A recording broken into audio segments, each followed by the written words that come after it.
music, dance, theater. It's time to take a seat on the aisle with Tom Alvarez. Hear from performers, producers, presenters, and creators who enrich our lives in the performing arts. Who's on stage? Here is Tom Alvarez to introduce you. Hello, and welcome to On the Aisle with me, Tom Alvarez.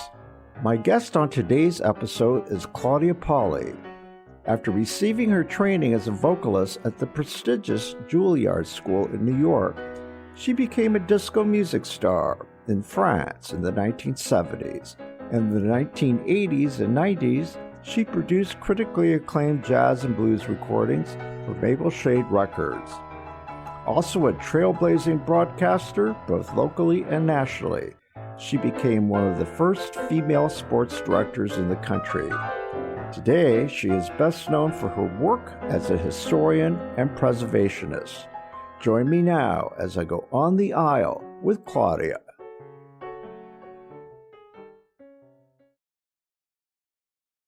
Well, if it isn't Claudia Polley, Jane Polley's sister. Thank you, Tom, for remembering the family. Okay, so we need to let people in on the inside joke. Tell us that story. Well, I'm not even sure what led up to it, but David Letterman and I were on the same radio station, WNTS, which was on the south side of Indianapolis, actually Beech Grove. And this is, almost 50 years ago. Yeah, I was wondering about how long it is I've known you. Yeah, this was 1974, 75, I guess. And Letterman had a talk show on WNTS, which was owned by Jeff Smulyan. This was the beginning of the Smulyan media empire. And Letterman has since called Jeff the media mogul, which accurately reflects who he is. But at any rate, Letterman had the show on just before mine. I had a talk show on the radio. I was hired as a news reporter, news anchor, actually. Yes. And but WNTS was a daytimer, which meant that it ran when the sun was up. So from sunrise to sunset, and of course, starting in the spring, sunset is later and later and later. And so I would get the show after day for as long as the sun was up. and so that was one day David described me as being Jane Polley's twin sister and said, "Their mother is so proud." And this was not long after I had interviewed the Grand Dragon of the Ku Klux Klan, yes, who had not realized that I was black. And we did the whole interview, and at the end, he had been referring to blacks as some lovely moniker during the entire interview. Yes. And I didn't. It wasn't even baited because he didn't know I was black. And so when it came down to finishing it all off, I said, well, Mr. whatever his name was, thank you so much for the interview. And as one of those blah, blah, blahs, I'd love to say an interesting perspective for today. And he just stopped. There was nothing. And then there was a click. And I was sitting in my home at the time. I think I lived in my little cottage on 46th Street, and I just about fell out of my chair because I could see it coming. I knew that you would have a retort. And, I know what he calls you, and what he said was he made reference to the mongrel race. And you said, well, I happen to be a member of that, right, that group. And so... Anyway, we're going to jump around today because that's what old friends do, right? That's right. How long have we known each other? It's 50 years? It has been 50 years. Do you remember how we met? Well, we were in broadcasting. I was at Channel 6, right, and you were, where would you have been? WTLC. There you go.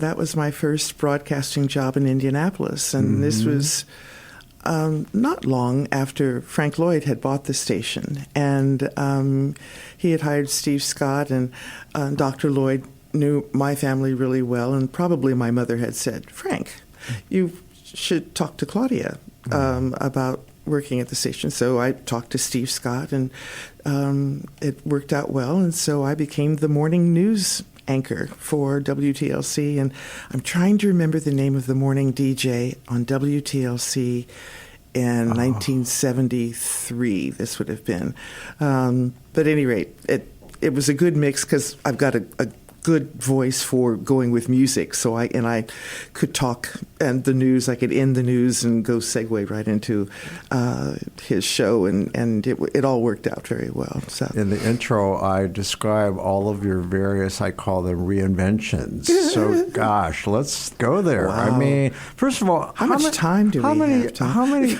Well, I want to make sure that everybody knows is that, we've come in and out of each other's lives for all these years, like old friends do. And then when we do finally reconnect, we just pick up where we left off. Isn't that wonderful about old friends? I'm still making friends. I'm more selective, but it's the old ones that I treasure so much. Because of the shared history, there's a lot to be said about that. Don't you agree? Absolutely. And you don't have to explain so much because those people were there living it with you. Exactly. And not your whole life, but certainly parts of it that you don't have to say, well, I was doing blah, blah, blah, blah, blah, because they were there. And well, our dear friend, mutual friend, Kyle Long, you came back into my life because I heard the two-part podcast, or he did a two-part interview with you later on when his Echoes of Indiana podcast. And so I really encourage everybody to find it on the internet because he went into depth. I think he spent a couple hours together, didn't you? Actually, yes. Well, yeah, we spent about 3 hours. And Kyle had done extensive research, and I went, wow. How'd you find that? He was on a recent podcast of mine, and he talked about how his guests, and I complimented on him as a fellow broadcaster. I'm so impressed with his research. He does his homework. He does, and he does it accurately. And he says that sometimes he surprises his guests because he knows more than they can remember. And I was one of those. And he also tells them things that they didn't even know that they might have achieved this record or that record or this part of history, this book or whatever. And so, Kyle is the respect that he shows his guests is just I admire him so much. It's tremendous, and he makes you feel so at ease. Exactly. So that it's easy to remember and talk and sound not casual, but comfortable, talking about your past. And you and I both, I think one of the things that drew us, that we had in common at the time, is that, there were a handful of people of color on the air, a handful. Yeah. So it was natural that we gravitated towards each other because we experienced so many things that I don't know back then I don't know that we talked about that much, but we all experienced, if not direct, indirect racism, sexism, and there was plenty of homophobia. There was plenty of direct. And Kyle, he interviewed me as well for his show, and he asked me very candidly about that, and I was happy to talk about it. I mean, it was good for me to talk about. Right. How about you? Right. Oh, absolutely. And just remember things that I had not remembered in a very long time. I don't know about repressing it. I just think it's about memory. And we don't remember all of our experiences. And when other people bring certain things up, it becomes clear, and you go, wow, I'd forgotten all about that. A couple of wonderful old friends of mine and I have started doing Zoom talks. And these are two girlfriends, one who is my oldest friend in the world. She was born 3 months after I was, and I have been part of her life since she was born. Oh. And we don't often live in the same place, but we do stay truly connected. And the other person, and we all three grew up in Witherspoon United Presbyterian Church, which was at 25th and Paris back in the day. And people go, Paris? Where is that? Mm-hmm. And but at any rate, that was our church, and we grew up and we did everything in the church, and Girl Scouts, Sunday school, all the things. So, let's talk about your background. Tell me about your family. I knew your mother. I didn't know your father. But tell our listeners about your family. I've always found it absolutely fascinating. Well, my family's been in Indianapolis on my mother's side through her mother. The family has been here since 1904. On my mother's father's side, I believe they came to Indianapolis just after again, in the early 1900s, so sometime around that time. And I am closer to my mom's mother's family than I was to. It's a small family. People always like to tell you how many cousins and aunts and uncles they have. We're pretty small.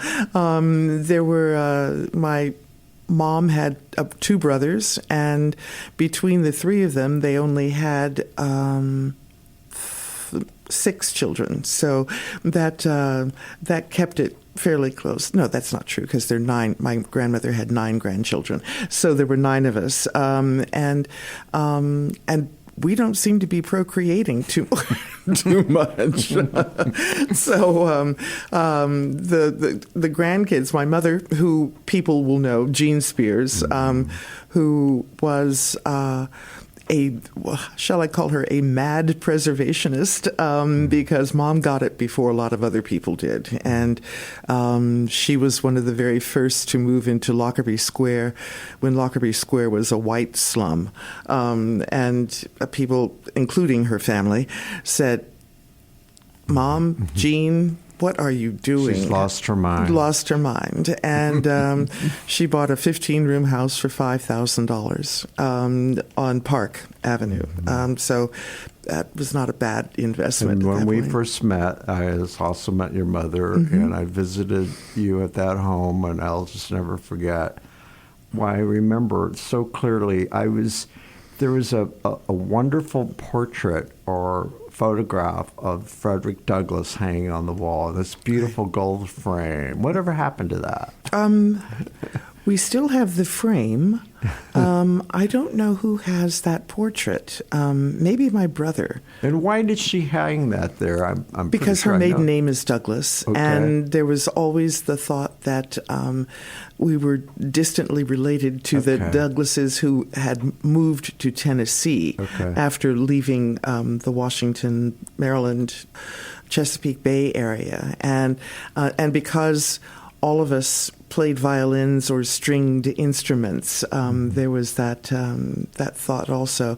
Haven't done a 23andMe or Ancestry. Yeah. And I've done plenty of looking through records, but it's a matter of getting down to 23andMe. The goal of this show is to spotlight the arts, and though you are not actively, I mentioned in the introduction that I feel like the core of your identity is that you're an artist, and you'll always be an artist. Right, absolutely. And when we met, I remember just being totally impressed with the fact that you had attended Juilliard. I mean, that's like the pinnacle of the arts. So let's start with Juilliard. I don't know that we've ever really talked about, I think I did recently, but we didn't get into it, but I'm just really interested in your classmates and the state of Juilliard at the time that you went there, and New York City, just the whole thing. Right. I mean, here I was, an Indiana girl, although I had gone to boarding school, which was not a usual thing.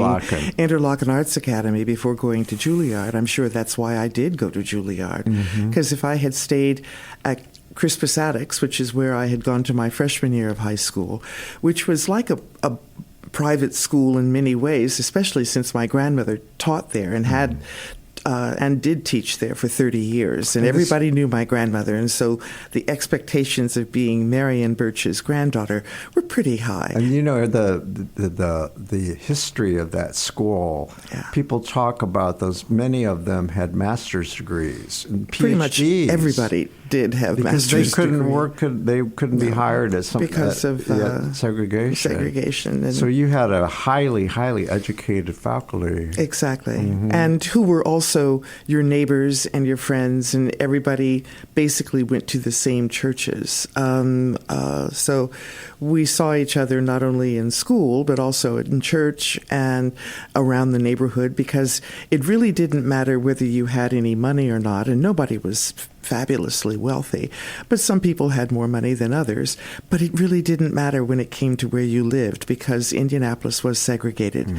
And you're black. We don't care about your bank account. You're black, so you live here. And so the neighborhood was everybody worked together to help each other, because that's what you had to do, because there was not anybody else that was going to do that for you. Then there was the music department at Crispus Attucks, and we all know, and it's tied to the story of Indiana Avenue. We're going to get into that because you started an organization, which I want to talk about. But the music department at Crispus Attucks is known for the musicians that came out of there, and worldwide, many of them. In fact, there's a mural on Capitol Avenue on the side of a building, a montage or collage of all of these famous people, Wes Montgomery, and on and on and on. And so those music teachers were brilliant, were they not? And you, they were. That's where you studied violin? Well, I studied violin from 4 on, because my mother played violin, and my grandmother didn't really play violin, but she did play, because she played pretty much all the instruments and all stringed instruments.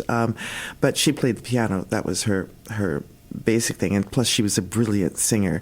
She was the first black choralist in the Indianapolis Symphonic Choir in the late 50s. And we were so very proud of Grandma. One, she had a gorgeous voice. She was a contralto. And so it was only right that she be in the symphonic choir. Plus, she taught music. She was the only woman in the Attucks music department. It was pretty much dominated by men, and it's pretty incredible that they allowed her to come in as a teacher in 1937. So when did you shift to singing? I shifted to voice in my junior year at Interlochen, because I was accepted at the academy on violin, and I played in the orchestra my first year. And that's when, because I'm surrounded by these incredibly talented and extraordinarily gifted musicians, I realized I don't want to be either an orchestra violinist or a soloist or anything like that, as if I could be.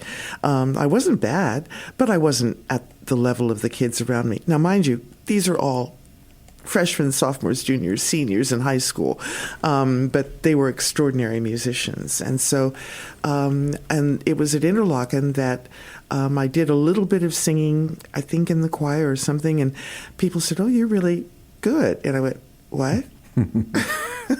What?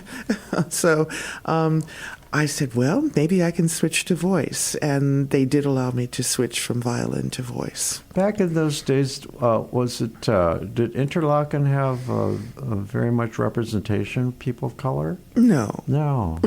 Of course not. No, my second year was my first year was the third year of the school. And there were 3 black students out of about 150 total. Mm-hmm. And then my second year, I believe we were up to 7. And then by my senior year, we were 9, maybe more, and that's black students. We did have students from other parts of the world, but it was not a large group. And the school was not that large. My senior year was the largest class, and we were about 200 kids in the school. Back then, what was the level of acceptance for you from your white peers? Oh, of my musical ability, or just social? Just social, yeah. I never really had a problem except for my first year, and that was a lot of getting used to. This was 1964. That was pretty early on, and a lot of kids had never lived with another black student, much less competed in an artistic way or even academic way with a black student. And so it was I'm just thinking in context, Claudia, we both know that was also the dawn of the civil rights movement. It had been going on. I mean, Yes. I went to visit the school because my parents said, we're not sending our child up to northern Michigan by herself. So the whole family packed up and we went and spent a weekend at Interlochen the semester before I entered. And they decided that it was safe enough for them to let me go there and I wouldn't die or be crushed or anything like that. At the time I spoke of television coverage, it was going down in Alabama and all of the brutality that was happening. Were you aware of that? Oh, absolutely. I wanted to get on a freedom bus. I wanted to go and be a part of this freedom movement. And my grandmother said, absolutely not. You have no idea of how to behave when you're in the South. And that struck me as bizarre. And I went, what do you mean? But when I did finally go to the South, I knew exactly what she meant. Plus the fact that I was tall, and Grandma said, no, you will be a target. So would you say that you grew up in a bubble? Were you sheltered from all of that? Sheltered. Yeah. We were protected from all of that. I don't know that I would say sheltered. I would say protected. Did you live in a bubble? Somewhat, yes. Absolutely, actually, yes. And I had no idea that it was a bubble. You know, we've had discussions about that people aren't aware that Indianapolis has always had a black middle class, and it's known all over the country for that. Talk about that. Well, in every city where you've got black professionals of one sort or another, and believe me, being a teacher, being a barber, having your own business of whatever definition that is, puts you in a different economic strata that helped you live differently from those who did not have those same opportunities. And I grew up and kind of thought everybody did, and that's just being protected and sheltered. And we had the house at Fox Lake, the cottage at Fox Lake, and we went there, and pretty much school was out on Memorial Day, and we headed for the lake. And we did not come back to Indianapolis for much of anything until Labor Day. And tell me about Fox Lake. You're working on a documentary? I've been working. I started it 30 years ago, and finally, I believe this year we're going to get back into doing. I've got unbelievable footage of what the place looked like 30 years ago and interviews with many of the elders of Fox Lake. Where is Fox Lake? Fox Lake is in the northeastern corner of Indiana. It's contiguous with Angola, which back then was a much, much smaller town, but it is the county seat for Steuben County. And Steuben County is the county with 101 lakes, and Fox Lake is one of them. And it was started by a group of white businessmen who believed that blacks should have the ability to recreate safely in Indiana. And so they started buying land around this lake, around Fox Lake, in the early 1920s. And they offered lots for sale or for rent to blacks starting in about 1925. And we're about to celebrate 100 years of being a black historic resort, and there are only 2 black lake resorts still in existence in the United States.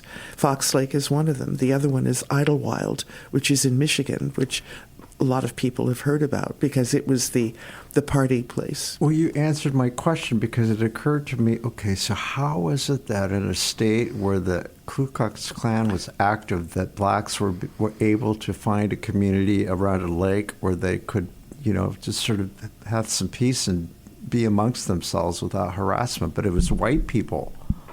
Wow. And what were their politics?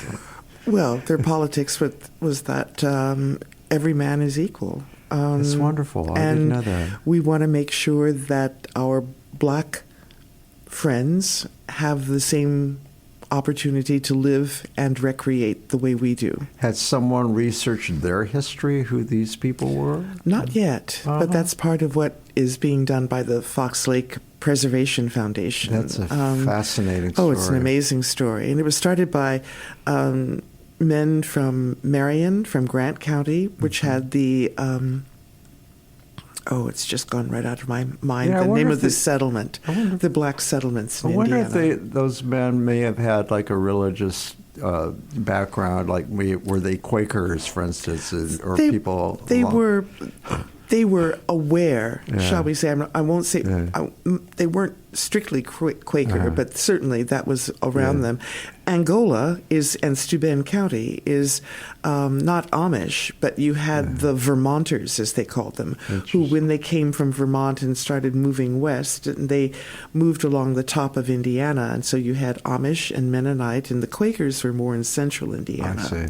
But the Mennonites and the Amish were in northern Indiana, and they definitely are still there, and there's definitely a certain feel that is very different from other parts of Indiana.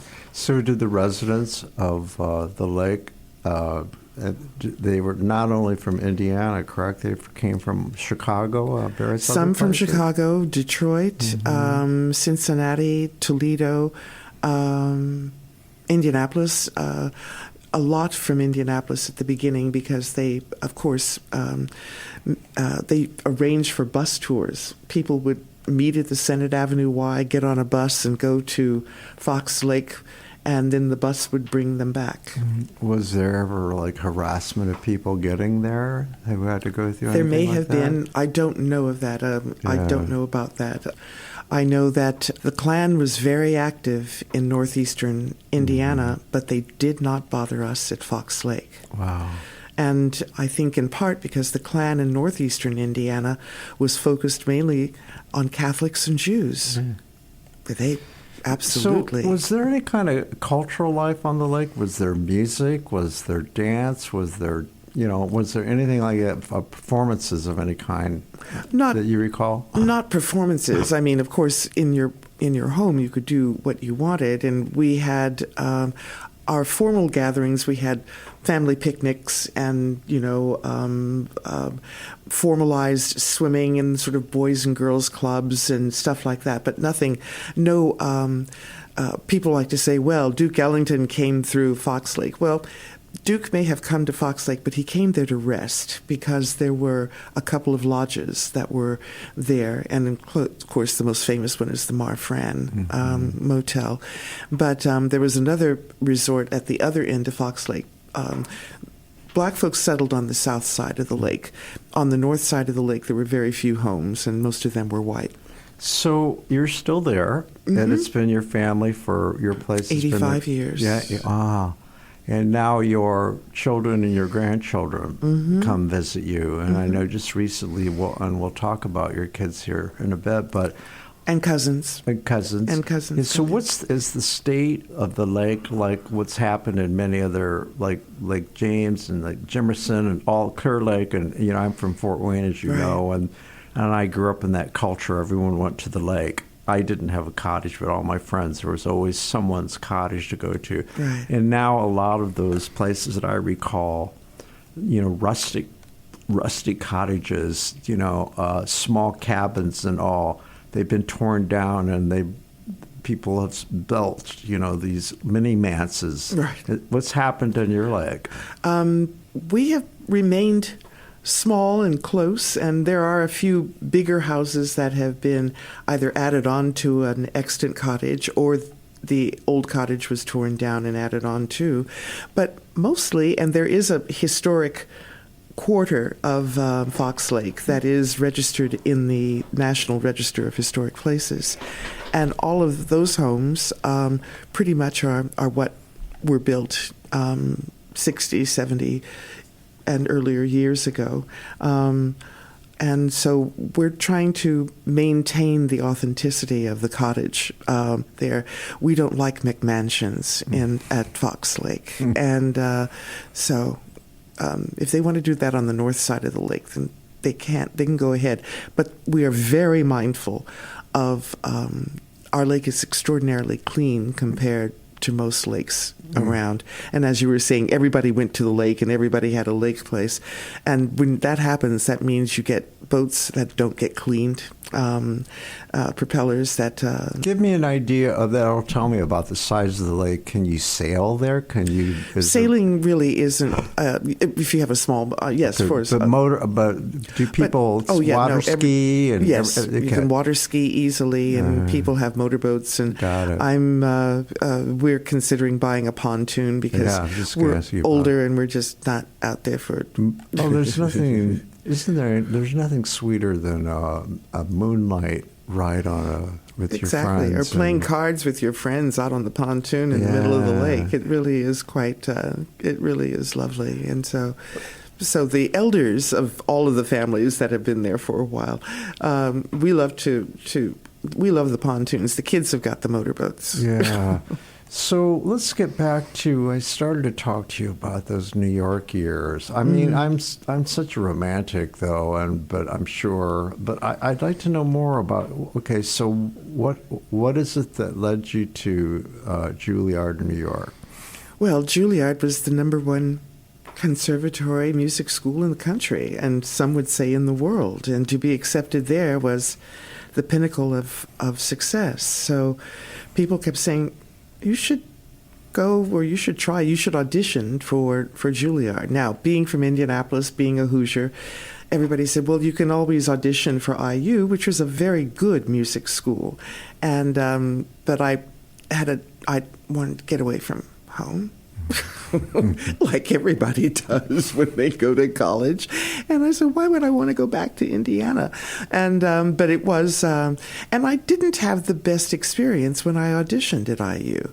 They treated me, even though I had been going to Interlochen Arts Academy, which had the finest musicians, high school musicians of anybody, all they could really see for my future was being a teacher, a music teacher, not a soloist. Now, there you have a good example of institutional racism, do you not? Pretty much. Yeah. Pretty much. What are the elements of that? Well, you and I know it, but let's talk about it. Well, people assume you can only... This. Well, people assume that you can only do so much, and that you... And also the other thing is you won't be comfortable in a more rarefied milieu. Yeah. And...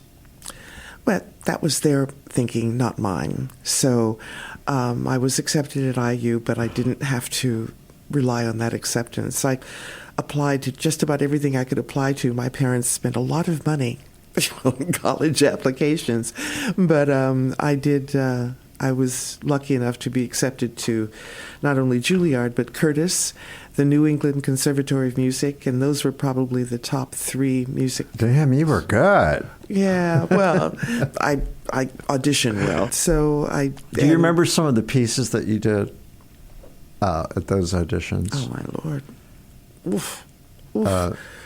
Probably, yeah. Arias from... Yes, there's one aria that I did especially, and I did it at Juilliard, and I did it at Juilliard again when I was accepted and I started school there, from Orfeo in Eurydice, Che farò.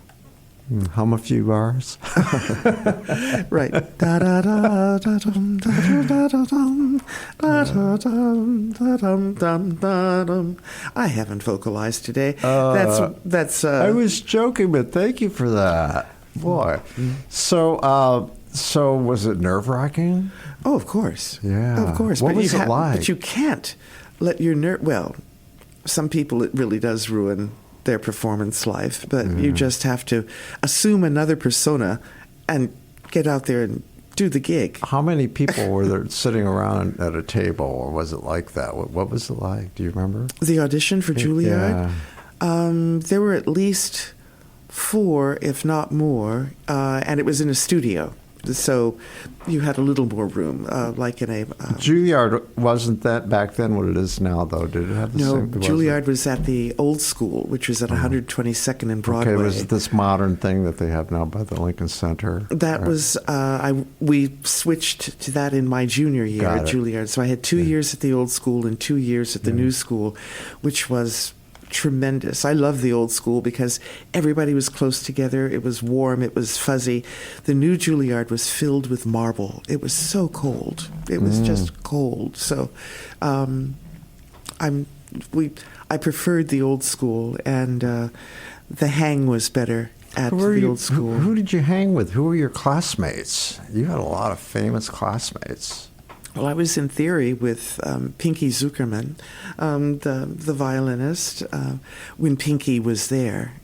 Let me put it that way.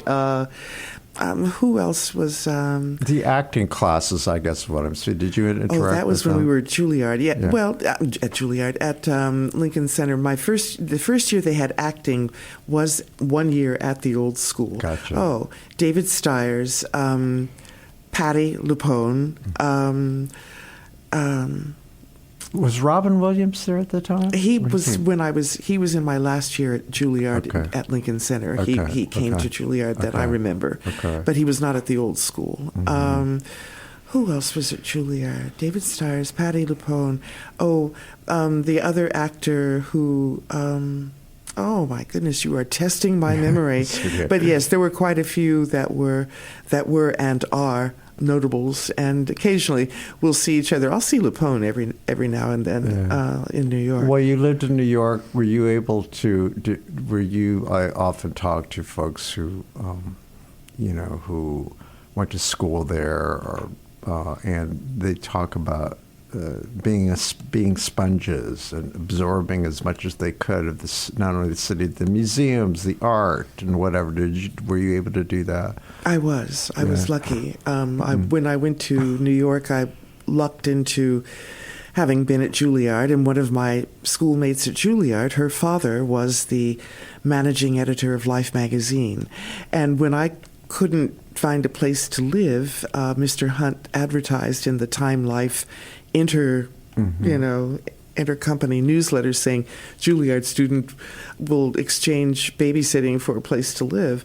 And I ended up living on Fifth Avenue with this extraordinary family and this extraordinary home on Fifth Avenue and 97th Street. And the grandmother of the father of the family, his grandmother had been the leading contralto at the Met at the dawn of the 20th century. So it was not a bad place to be for a neophyte in New York. I would say not. So I was lucky enough to have that kind of introduction to New York society as well as New York living. And I was the first black person of anyone who lived in the building to go up the front elevator. This is 1967.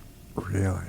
Oh. Yeah. So were you able to take in musical theater, go to shows? Did you go to ballet, the opera? Did you go to the Met? I did go to the Met. I was not as interested in opera as I was in contemporary music, but that's what they put singers who they think have real talent, because that's the way you make it. You become an opera singer. But I'm very tall, and they didn't know what to do with me in an opera because I would always be taller than the tenor. And they'd have to put him on a box. Yeah, exactly. Well, one director had the clever idea of trying to make me bend over to play the parts that I sang, and that didn't work out too well. So, did you take in cabaret and jazz clubs and explore the neighborhoods? Well, I took in a lot of jazz because a lot of the people I knew at Interlochen, one, had graduated 2 years before me from Interlochen and went to Juilliard, and they were the stars at Juilliard. Because I played in the orchestra with them at Interlochen, they took me under their wing, and so I just hung with them when I got to New York, and a lot of them were just at the top of the game, of the music game. So if we'd go downtown, we'd go downtown. If we'd go to the Philharmonic, we'd go to the Philharmonic, and I got a chance to live larger than I would have being a 17, suddenly 18-year-old freshman at Juilliard in New York. And all of this is why I gravitated towards you when I met you, because I did not have that experience. That's the experience that I yearned for as a young theater student, and it never happened. So I got to live vicariously through you. I remember thinking that you, when I first met you, you were so urbane and so sophisticated and so worldly. But truly, when you tell me what you experienced, well, of course you were. Yeah, of course you were. I was very lucky, and my parents supported traveling, and actually my grandparents supported traveling from the time we could walk. Grandma always said, travel. Yeah. Travel wherever you want to go, travel. You know, you're going to come on. As long as I have this podcast, we'll come on and do a part 2, part 3. So sure. We got a lot to talk about. But before I let you go, I need to hear about what you're doing now. I mentioned that you founded an organization, so let's start there. Okay. Well, I founded an organization focused on revitalizing the Indiana Avenue community. It has been torn apart and left empty and fallow for decades. And now there are lots of people interested in filling in those parking lots with whatever they think is hip and cute. But that has no relationship to the history of the people in place. And so I was called by a friend. There were a few of us that were called to get involved with making sure that any new development on Indiana Avenue was appropriate, was respectful to the history of the people that had been there. Because Indianapolis is doing nothing but growing, and downtown has done a very good job. The mayor and the powers that be have done a very good job in revitalizing the other 3 quadrants of downtown Indianapolis. And Indiana Avenue is the only one that has as much empty space as any of the other quarters here in Indianapolis. So we knew that wasn't going to last long. So the importance now is to make sure that whatever does come to Indiana Avenue comes with a great deal of respect for the past, but with every opportunity to be as fabulous as one can be in the future. It doesn't have to be all black. It simply has to be good. And good design, good purpose, and hopefully involve black people and all the other people who were the west side of Indianapolis. I always like to describe the west side of Indianapolis as being, this is where the or less preferred immigrants came, because it was filled with water, which also meant that it was filled with disease, and because it was just left to be as opposed to being developed. And the less preferred immigrants were the Irish, anyone from Eastern Europe or Southern Europe along the Mediterranean. My neighborhood, Hallville, Slovenian and Romanian. Exactly, Eastern Europe, exactly. And black folks who came to be the workers. All the workers of Indianapolis lived a great deal on the plants, and they lived in Hallville because yeah. the plants were right there. So they on were the very river, close. which polluted it. Which polluted it, precisely. And so that was the less desired part of Indianapolis. But now, of course, we're the ones with the water. Yeah. And so the water, of course, is such an extraordinary positive element. And so they're cleaning we are cleaning up the west side. Soon there'll be water skiing on the White River, they say. Yeah. So let's shift real quick. Okay. You have... The apple does not fall far from the tree. So let's talk about your daughter, Amanda, and this will be available after the fact. But talk about Amanda King. Right. Someone said, Amanda King, that name sounded awfully familiar. And I said, yep, that's the kid.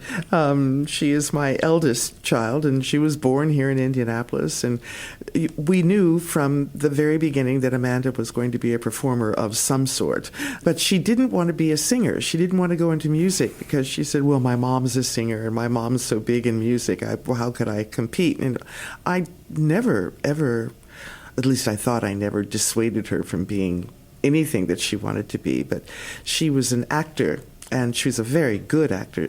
In fact, she was accepted at Actors Theater of Louisville at the age of 18. And I might add that I saw her and reviewed her at Theater on the Square when she was in Chorus Line and Little Shop of Horrors. Wow. There you go.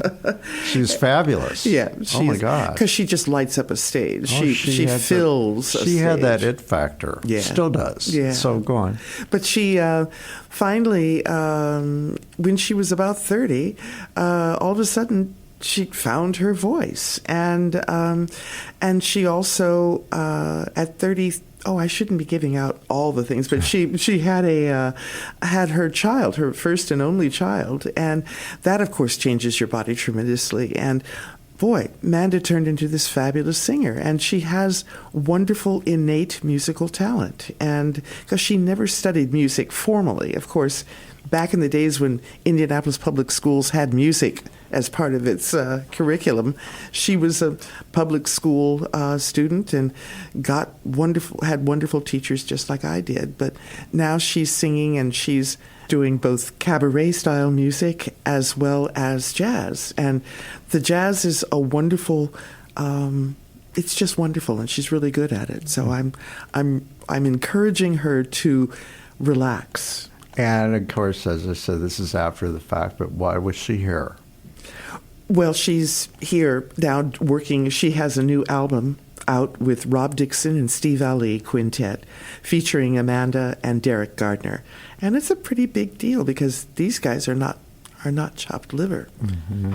Recently, she did a sold-out concert at the District Theater, which I reviewed. Right. She did a sold-out concert back in September during the Jazz Fest, Indie Jazz Fest, where she also performed and was featured. That's right. And so she's doing a couple of shows for the CD. She's coming back to the District Theater to do 4 nights at the beginning of June.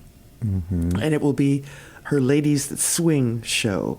So she gets to tell a little bit about those wonderful women who knew how to sing, but they also knew how to swing. Is she not thinking of crossing over? Because recently she reached out because she had some thoughts that she might try pop.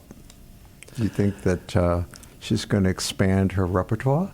I think she's finding her niche in jazz and the Great American Songbook, mm-hmm. and however that music is able to be interpreted. Yeah. Because you can do 1,000 things with one song when you know how to interpret it. Yeah. So I don't know that she would move over to pop, but what do I know? I'm just her mother. Claudia, what are your thoughts on, this is a constant theme with me, and hopefully my listeners won't get tired of me bringing it up, but I feel it's my responsibility, given that I have this platform.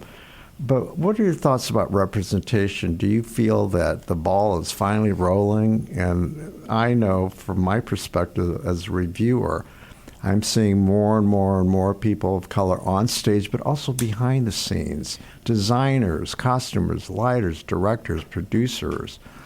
I feel like, I feel like finally the momentum is gathered and there's no turning back. What do you think? I'm positive, though, so. Right. I think you're absolutely right. There certainly is no turning back. And I think the beauty of all of this talent, no matter what color it may be, but people are banding together to bring the best of their personal stories and put them out on stage or behind a camera or in front of a camera to make the entertainment world better.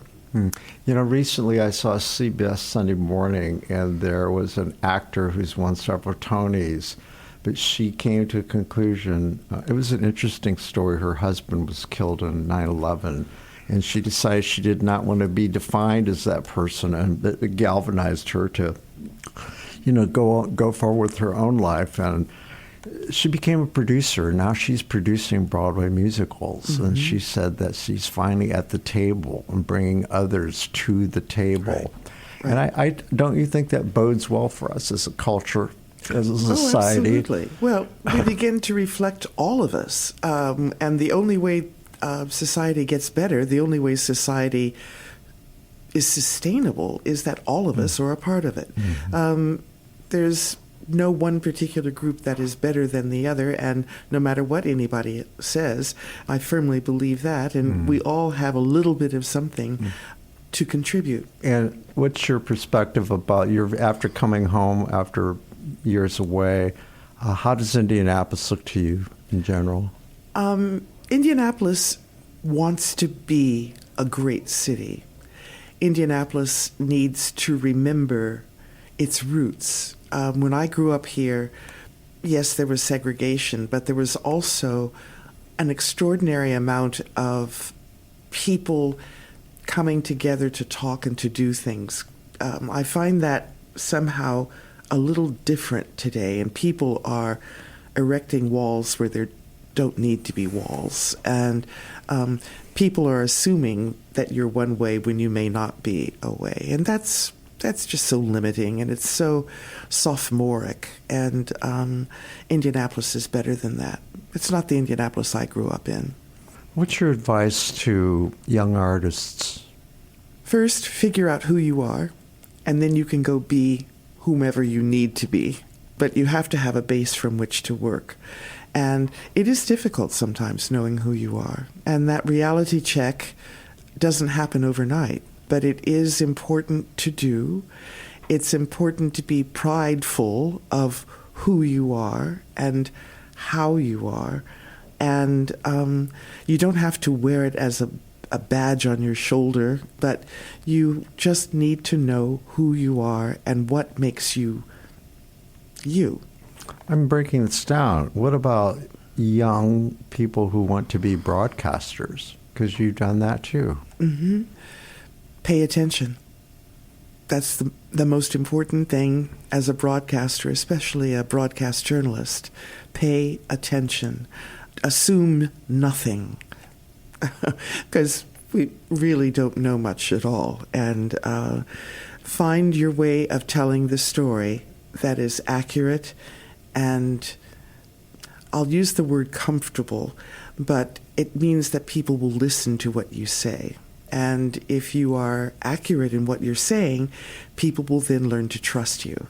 And that is worth its weight in gold. Lastly, what would you say is the through line of the Claudia Polley story? Because someday I see a documentary, I see a musical. Oh, my. It's got, well, we didn't even talk about your years as a disco queen in Paris. That's right. That's going to keep people coming back, so That's we'll right. save that. That's a right. whole. Paris is what, 5 years of Paris? Well, 8 Oh, my in goodness. total, off and on. That's another over 8 show. years. Yeah, That's another show. That's it. So, it is finding, I guess, my roots, which are Hoosier. I am a Hoosier. You know, who knew?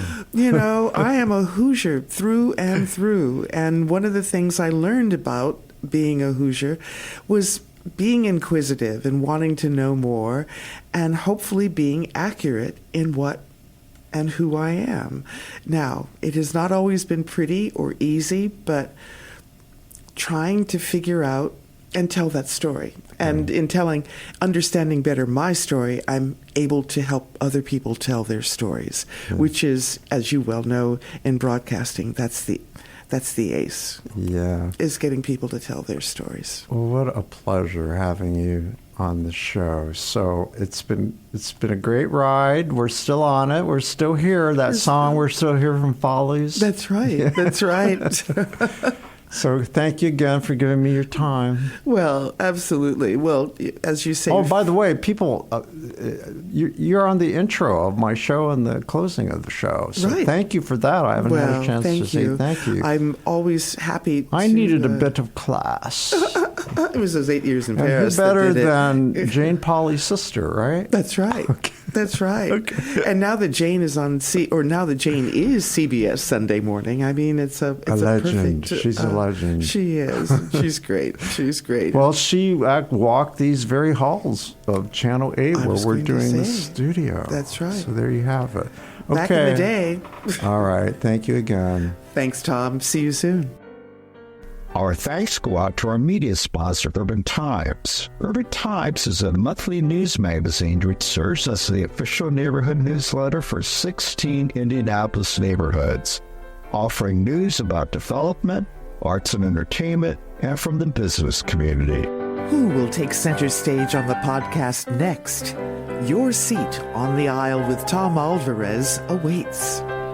Follow Tom on Facebook, Instagram, Twitter, and TikTok, and make sure to visit tomalvarez.studio. Watch Tom every other Thursday on Lifestyle Live on Wish TV, and make sure to listen every week here on the All Indiana Podcast Network.